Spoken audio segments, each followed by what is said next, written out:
Hello, welcome back to Algebra 2. We're talking today about a really important topic, and that is factoring with P's and C's. So you should have seen this a little bit in algebra and hopefully a little bit in geometry, but we're going to continue on with it, and it is an extremely important topic for this class. Okay, so let's title these 1.02 A2 notes, and these are on P's and C's. So it's a method of factoring. It's a method that we're going to use anytime you have a lead coefficient that is greater than 1. So if we're factoring ax squared plus bx plus c with a greater than 1. All right, so the first one I'm going to do is I'm going to go through and write out all the steps for it. So it's going to take up kind of a lot of room, but then you'll see it'll get a little bit shorter when we do some more practice ones. All right, so we're going to be factoring 3x squared minus 32x minus 11. So again, notice right here, when I say lead coefficient, I mean the number in front of the x squared. So your lead coefficient, I'll write it out this first time, coefficient is greater than 1. If it's greater than 1, that's when you want to use P's and C's.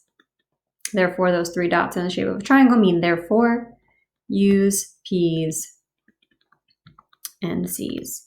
Alrighty, so first step we're going to do is we're going to write it out as 4 terms. So 3x squared, we're going to take out the middle term and write it as blank x minus 11. So write as 4 terms. Okay, and then step 2, we're going to find our P, our product. So to find P, we're going to take the first coefficient, which is 3, and the last number, which is negative 11. So the 2 numbers that you kept when you expanded it into 4 terms. So to find P stands for product. So it's the product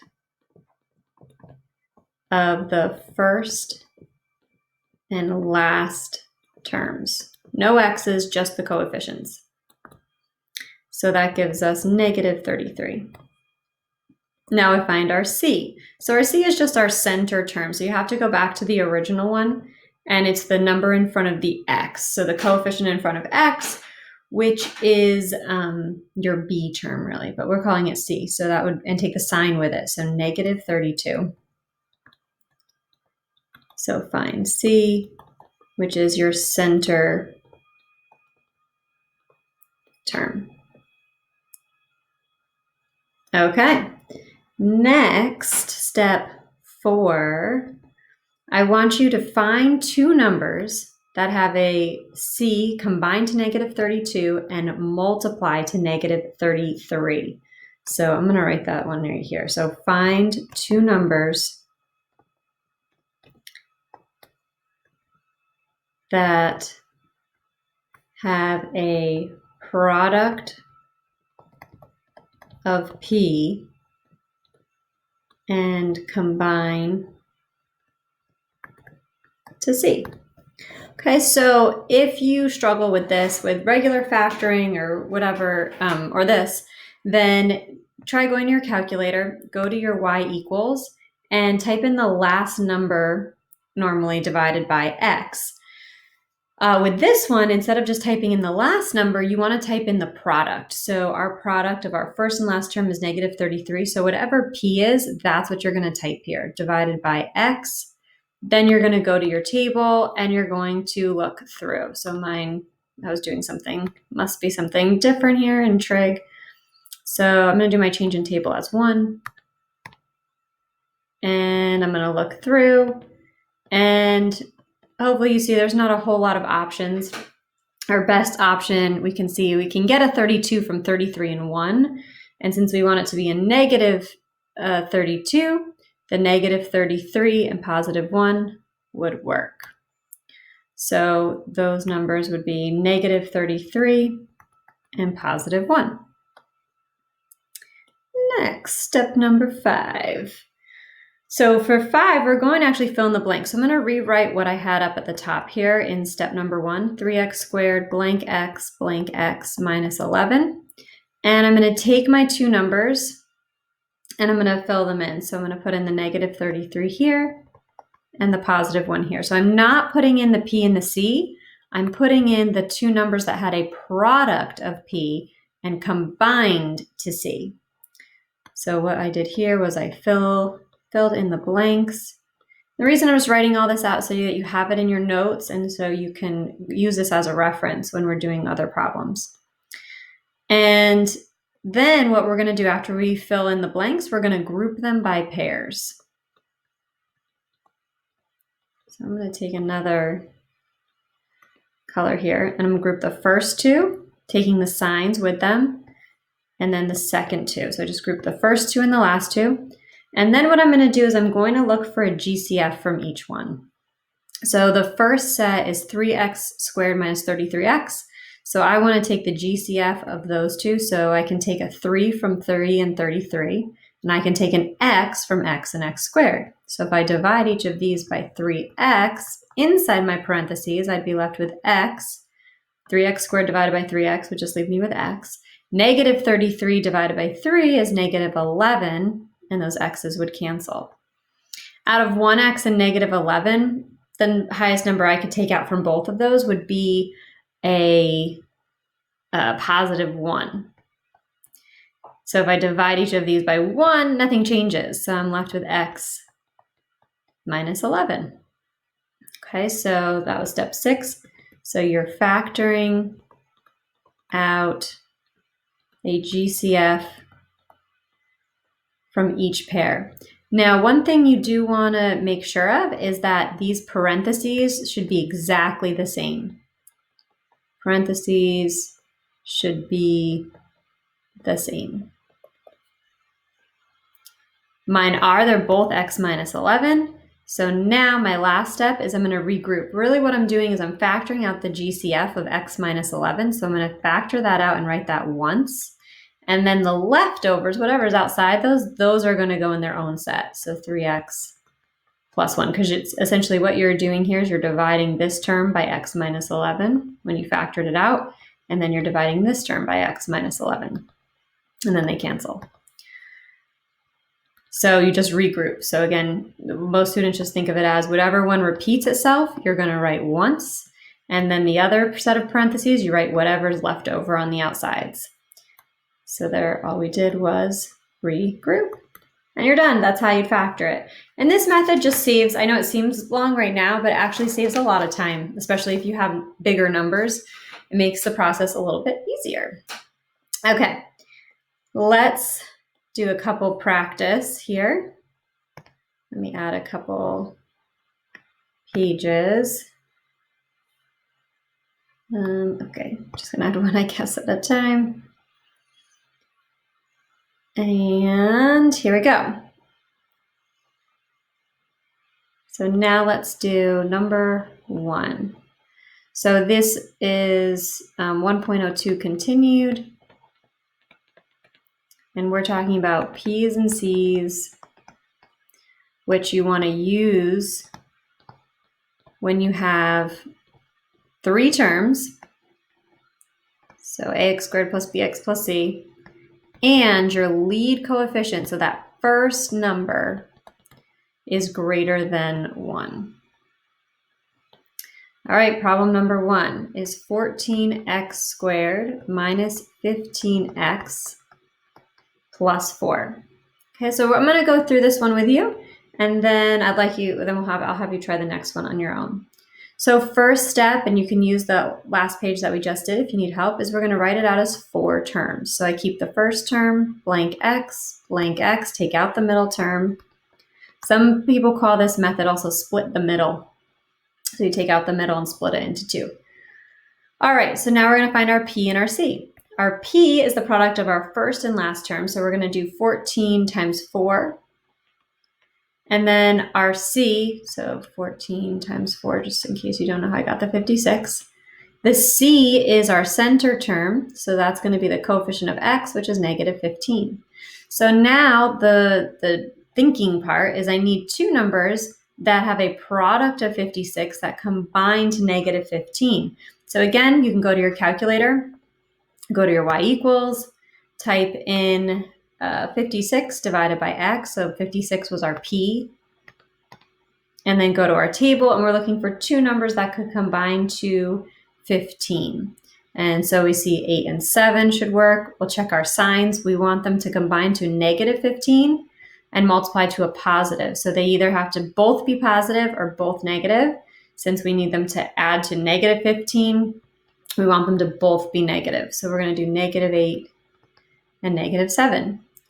Next step, we're going to group our first two, group our last two, and then we're going to factor out a GCF from each. So from the first set, we're going to factor out, we can take a 2x from that. So I'm going to take out a 2x. Oh, actually, here I wanted to write those two numbers so you realize that we're doing negative 8 and negative 7. So they have a product of 56 combined to negative 15. All right, so I'm going to do my GCF down here. So I've got a 2x, which means I'm dividing each of these by 2x. Excuse me. And then be left with 7x minus 4. Then I look at my second set right here, and the GCF, I don't have a number bigger than 1 I can take from 7 and 4, but since the first number in the set of parentheses is negative, instead of taking out a positive one, you're going to take out a negative one. So you always take out the sign of the first number. So here it was a positive 14, so I took out a positive 2. Here it's a negative 7, so I'm going to take out a negative 1. So I'm just dividing each of these by negative 1. Leaves me with positive 7x minus 4. Well, that's good news because that now gives me two sets of parentheses that are exactly the same. So I'm ready to regroup. So I'm going to write whatever one repeats itself twice. I'm going to write that out once. And then my leftovers here are going to go in their own little set. So 2x minus 1.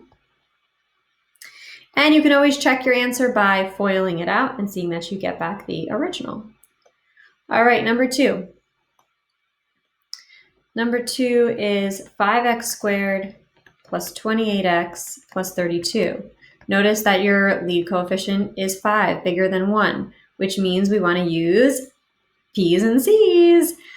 All right, so I would like you guys to pause the video right here and go through that process again completely on your own, and then check back and I will give you the answer.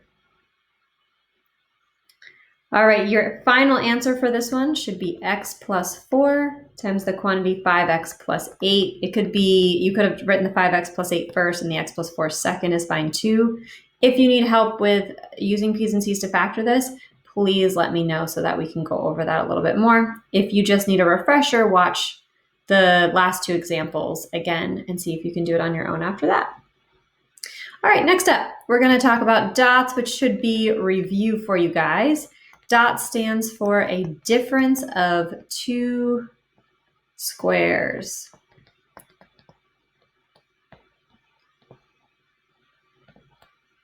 Difference of two squares. Okay, so difference of two squares means you have a difference, subtraction, and two numbers that are perfect squares. So if I want to factor that, I take the square root of the first one, and that goes in the first set, the first place of both set of parentheses, 1 plus, 1 minus, and then I take the square root of the second, and that goes in the last two spots of each parenthesis. So what we're saying is they need to multiply b times b is b squared, and they need to add to 0. b minus b would be 0. All right, let's look at a couple examples. And these ones are kind of nice because they're a lot faster. So 25x squared, the hardest part about these is recognizing that it's dots, and so knowing what to do after that. All right, so 25x squared minus 36, 25 is a perfect square, x squared is a perfect square, and 36 is a perfect square. which means it is difference of two squares because it's subtraction. So I'm going to set up my two sets of parentheses. The square root of the first term is going to go in the first two slots. Square root of the second term is going to go in the last two slots. And they're always going to have opposite signs because we want 5x times 5x is 25x squared, 6 times 6 is 36, and 6 minus 6 would give you 0. That's why there's only two terms with difference of two squares. These ones will cancel out. And that's it. You're done with that one. Okay, and then we'll do one more of these, 9x to the fourth minus 121y squared. Okay, so see if you can do this one on your own. It's a little trickier because the exponents, so go ahead, pause, and try it out. All right, so for this one, you still same idea, but one thing I do want to remind you is that even exponents are always perfect squares. And to take the square root of an even exponent, you just divide it by 2. You're not taking the square root of 4. You're dividing 4 by 2. So the square root of 9x4, the square root of 9 is 3.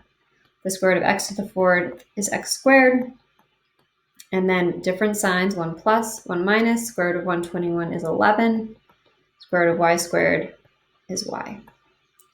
And we can't take either of those any further. And that's our dots.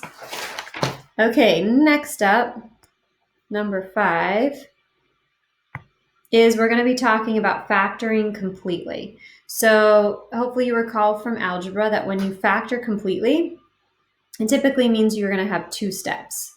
So factor completely means you'll have 2 steps, which means you need to always look for a GCF. Factor completely. So think 2 words, 2 steps. So 1, factor out your GCF, and then do your regular factoring after that.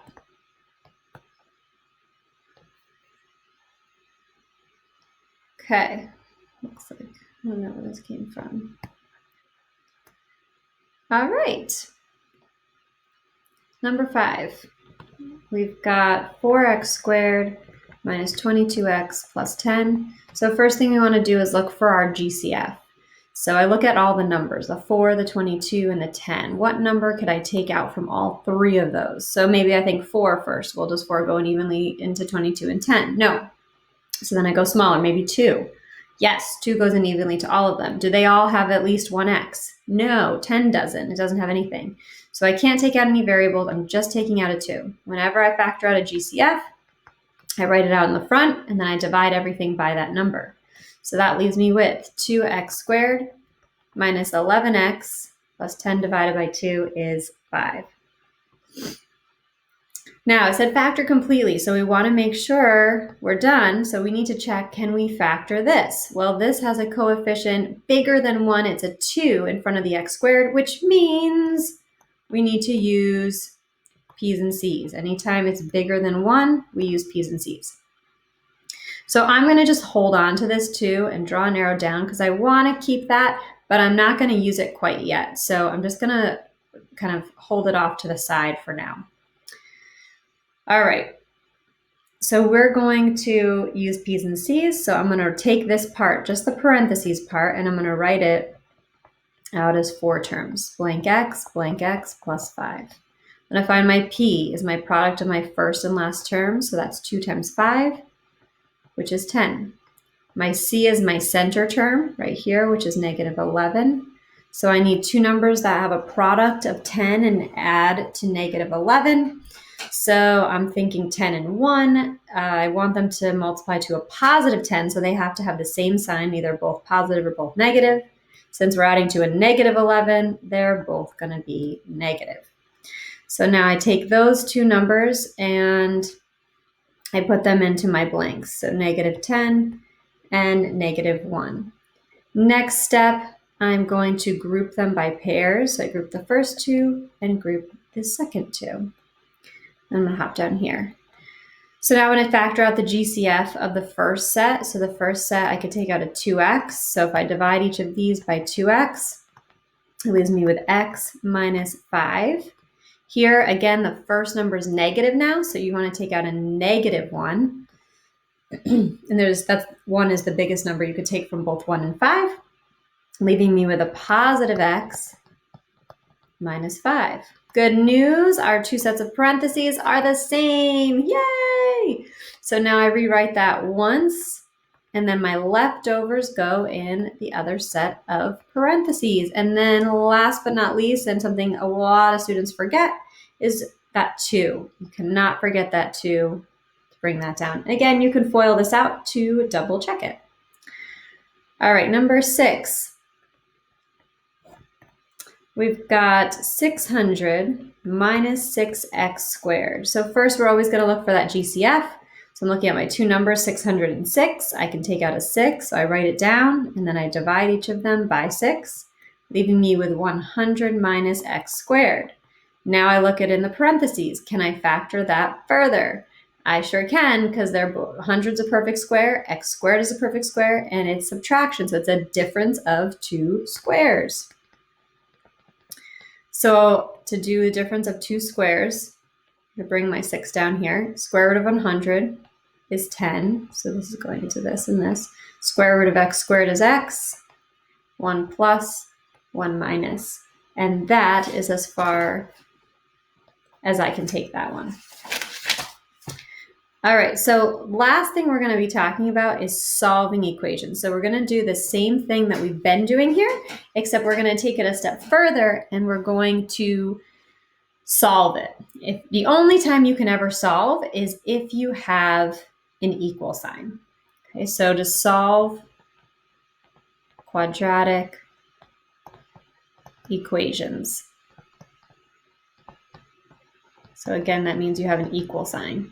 First, you want to get it into standard form. So your x squared should always come first, ax squared plus bx plus c equals 0. Then you want to factor it, whether that means p's and c's, guess and check. So guess and check is what I call when you just go straight to the parentheses.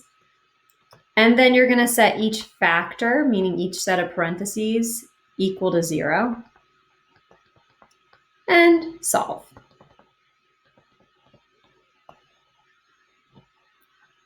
Let's do a couple examples. So this is number 7, I think we're on here. So the example I'm going to give you is 2x squared equals 5x plus 3. So notice there's an equal sign. So first step is I need to get it into standard form here. So I need to get it equal to 0. So I want it equal to 0. And you also want x squared positive, always. Just little notes. So 2x squared is already positive, so I want to bring the 5x and the 3 over to this other side. So I'll get 2x squared minus 5x, none of these are like terms, minus 3 equals 0. Well, now I have a 2 out in the front. So since it's a 2 and not a 1, I'm going to use p's and c's. So first thing I'm going to do is rewrite it as 4 terms. So take out the middle and split it into 2. Keep the first and the last term. Then I'm going to find my p's, the product of my first and last term, -6. My c is my center term, which is -5. What two numbers have a product of -6 and combine to -5? And this one can be tricky because there's a couple options. You could think 2 and 3 multiply to 6, and if I add 2 and 3, they give me 5. And 6 and 1 could multiply to 6 and add to 5 as well, or subtract to 5. So once you know it's one of those two sets, you got to really look at your signs. So since we want it to multiply to a -6, that means we want different signs, which means we're subtracting. So could we subtract 2 and 3 to get a 5, or would we subtract 6 and 1 to get a 5? And we'd use 6 and 1. So I know it's 6 and 1 in terms of signs. I want them to be different, and I want them to add to -5. So that means I need the larger one to be negative. All right, so let's pop these in here. So we've got -6 and +1. Group your first two, group your last two, and factor out your GCF. So my GCF of the first set is 2x. So I write it down, and then I divide each by 2x.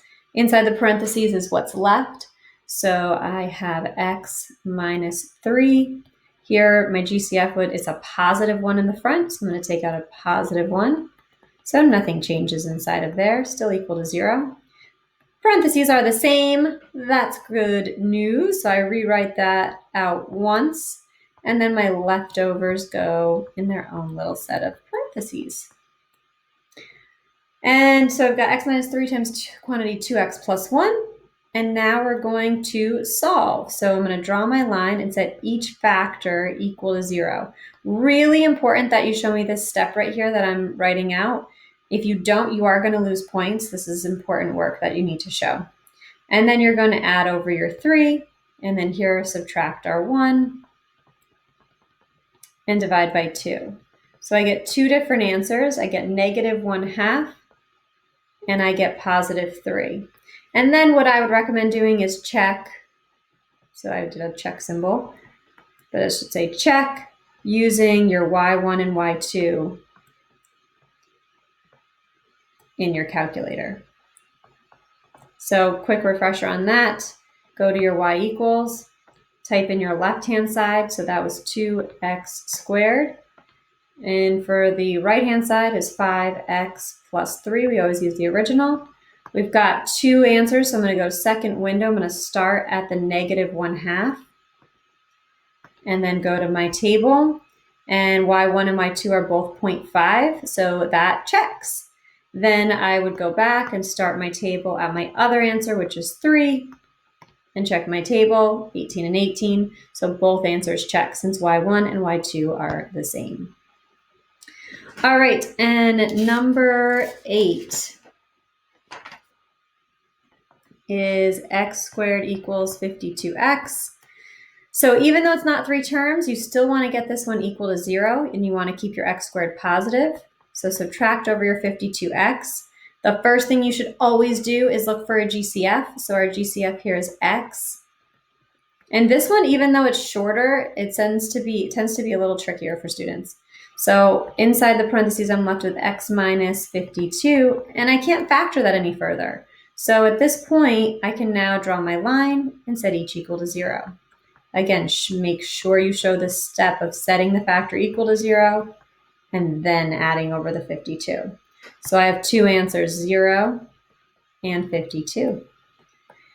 And again, check in your calculator using your y1 and your y2.